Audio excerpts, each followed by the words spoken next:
செல்போனில் அழைத்தாலே போதும் ஓடி வந்து அடிப்படை பிரச்சனைகளை தீர்க்க நடவடிக்கை எடுப்பேன் என கோவை சிங்காநல்லூர் தொகுதி திமுக வேட்பாளர் கார்த்திக் உறுதியளித்துள்ளார். கோவை சிங்காநல்லூர் தொகுதியின் தற்போதைய எம்எல்ஏவான கார்த்திக் இம்முறையும் திமுக சார்பில் போட்டியிடுகிறார். இந்நிலையில் பாப்பநாயக்கன்பாளையம், காய்கறி கடை, நியூ ஸ்கீம் ரோடு ஆகிய பகுதிகளில் வீடு வீடாக சென்று அவர் வாக்கு சேகரித்தார்.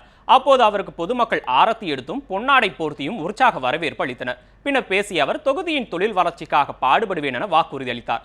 மேலும் மக்களின் பிரச்சனைக்காக போராடி 100 முறை சிறை சென்றதாகவும் அவர் கூறினார். தமிழ்நாட்டிலே பாத்தீங்கன்னா இந்த 5 ஆண்டு காலத்துல மக்கள் பிரச்சனைகளுக்காக, அடிப்படை மக்களுடைய பிரச்சனைகளுக்காக, உரிமைகளுக்காக போராடிய சட்டமன்ற உறுப்பினர்களை 100 முறை கைது செய்யப்பட்ட ஒரே எம்எல்ஏ நானா தான் இருப்பேன். நான் மாநகராட்சியுடைய துணை மேயராக இருந்த நேரத்திலும் சரி, இப்பொழுதும் சரி, ஒரு செல்போன்ல என்னை தொடர்பு கொண்டாலே நீங்கள் இருக்கக்கூடிய இடத்திற்கு ஓடோடி வந்து பணியாற்றக்கூடிய உங்கள் வீட்டு தொண்டனாக நான் செயல்படுவேன்.